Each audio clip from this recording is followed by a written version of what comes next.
এই যে যারা বিচার প্রার্থী জনগণ যারা প্রতিনিয়ত হয়রানির শিকার হচ্ছেন, লড়াইয়ের সিজিএম কোর্টকে বরাদ্দ দিয়ে স্থাপন করা হোক। যতদিন জেলা জজ বাহাদুর নাই, এখানে বিজ্ঞ বিচারক, নারী শিশু নির্যাতন দমন ট্রাইব্যুনালের জজ নাই, অধিকাংশ বিচারক নাই। ফলে আমরা যারা আইনজীবী আছে এবং বিচার প্রার্থী জনগণ আমরা যারা আছি নড়াইলের, আমরা কিন্তু মারাত্মকভাবে ক্ষতিগ্রস্ত। যারা আছেন আইনজীবীদের কথাগুলো বলবে কোথায়? আমাদের তো কোনো অভিভাবক নাই, অভিভাবক শূন্য আদালত চলছে। আমি বিগত সরকারে যিনি আইন উপদেষ্টা ছিলেন জনাব আসিফ নজরুল স্যার, ওনাকে আমি বলেছিলাম একটা সেমিনারে গিয়ে যে স্যার আমরা নড়াইলের লোক, আমাদের এখানে চিফ জুডিশিয়াল মিটিং নাই। উনি জানেনই না, উনি বললেন আমার সঙ্গে উনি 2-3 বার প্রশ্ন করলেন যে আপনি কি বলেন, আপনাদের জেলায় চিফ জুডিশিয়াল খবর নাই? আমাদের না স্যার, আমাদের নড়াইল জেলা। আমরা কয়েকটি ন্যায্য দাবিতে আজকে আমরা এই মানববন্ধন কর্মসূচি পালন করছি।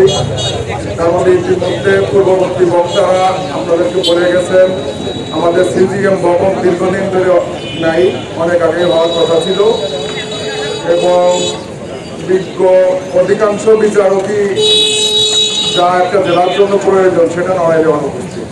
সে কারণে এই যে যারা বিচার প্রার্থী জনগণ যারা প্রতিনিয়ত হয়রানির শিকার হচ্ছেন এবং আমরা বর্তমানে যে ম্যাজিস্ট্রেট কোর্টগুলো করছি সেটা বিজ্ঞ জেলা প্রশাসক মহোদয় কর্তৃক 40 বছর আগে পরিত্যক্ত ঘোষণা করা হয়েছে। তারপরেও আমরা সেই ভবনে জীবনের রিস্ক নিয়ে আমরা বিচারকরা এবং বিচার প্রার্থী জনগণ সহ সংশ্লিষ্ট সবাই আমরা সেখানে অবস্থান করতে হচ্ছে। আমাদের নড়াইল কোর্টে এরকম ঘটনাও ঘটছে, বিচার কার্য চলাকালীন সময়ে তাদের থেকে বিধানটা খুলে টেবিলের উপরে পড়ছে এবং সাময়িক কিছু সময় কোর্টের কার্যক্রম বন্ধ থাকছে, পরবর্তীতে আবার সেটা পরিষ্কার করে করা হয়েছে।